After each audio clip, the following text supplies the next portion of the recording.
huge discussion, a huge debate around what? Around moon sighting.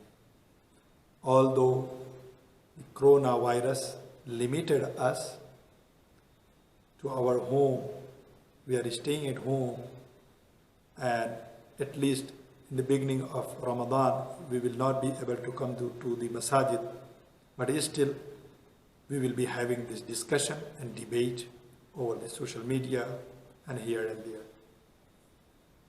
So I would like to talk about that. There are two groups of scholars, conservative scholars and the modern scholars. The conservative scholars, they claim that they follow the hadith of the Prophet sallallahu ta'ala alayhi wa sallam. They are not ready to leave their tradition, which is good in some sense. Alhamdulillah, we should not leave our tradition.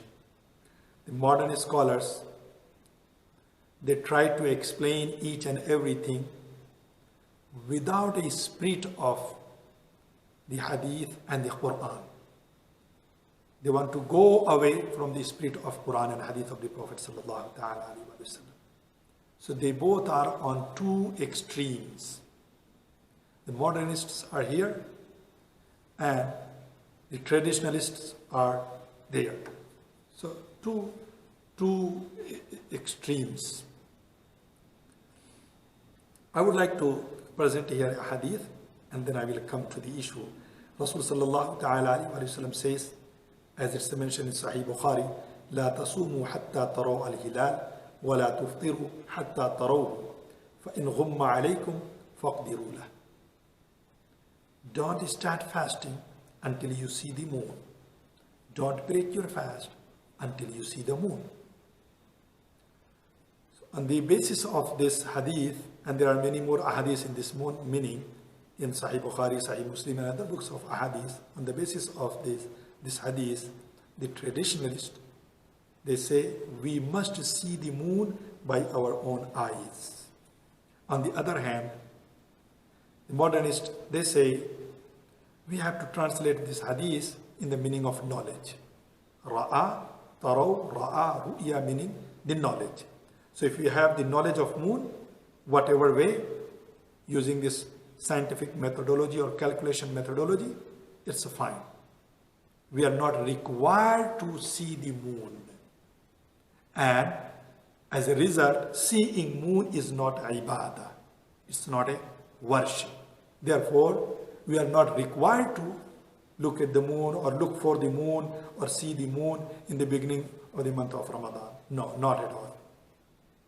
Brothers and sisters, this is not a good explanation or right understanding of this hadith.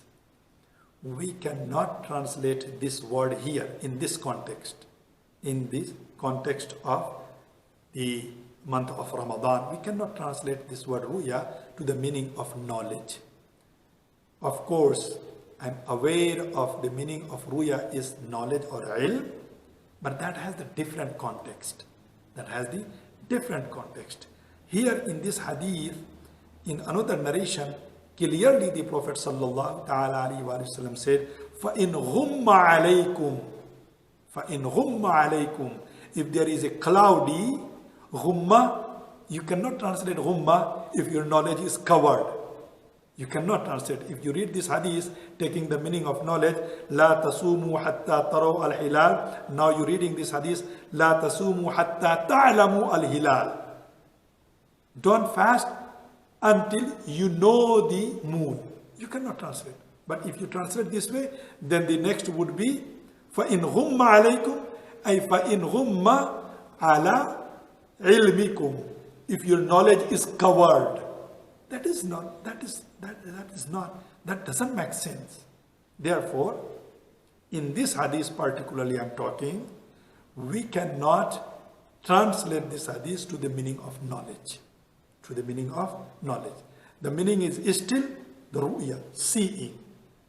And the seeing the moon by our own eyes, that still will be ibadah if someone sees that. Now, we have to understand there are two things. One is maqsad, which is the purpose. One is wasila, which is the means to reach to something. Maqsad, the purpose, the means to reach to something. Fasting in the month of Ramadan is the purpose. Moon is the wasila or the means to start the month of Ramadan. To start the month of Ramadan. The purpose is always possessed highest ranking, highest rank, highest status. Like the wudu and the salah. The prayer is the purpose and the wudu is mean to pray the salah. The mean to pray the salah. So therefore, we cannot compare together, we cannot say the same rank of wudu is the same rank of salah. No, salah is the higher than the wudu. The prayer is higher than the wudu. Therefore, in the case of the fasting, we also should have the separation between the purpose and the means. Purpose and the means. So now, if we have the separation between the purpose and the means, the traditional scholar, they should not show their rigidity that they must see the moon, and without seeing the moon, they cannot start the month of Ramadan. It's difficult, it's hard. It's hard.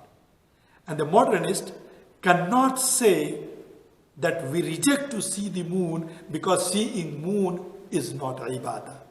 It's completely wrong understanding of the hadith. No. The seeing of the moon will be ibadah in any case.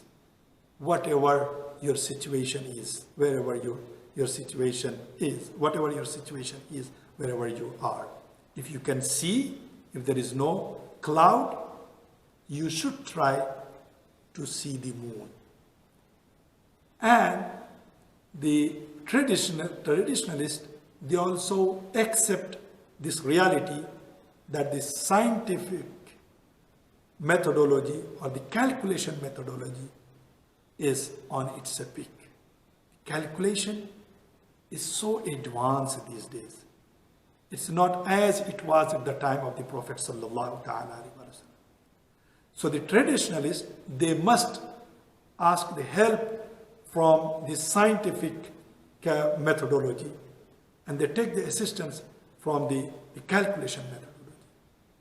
So by taking the assistance from the calculation methodology, they can identify, they can see the moon.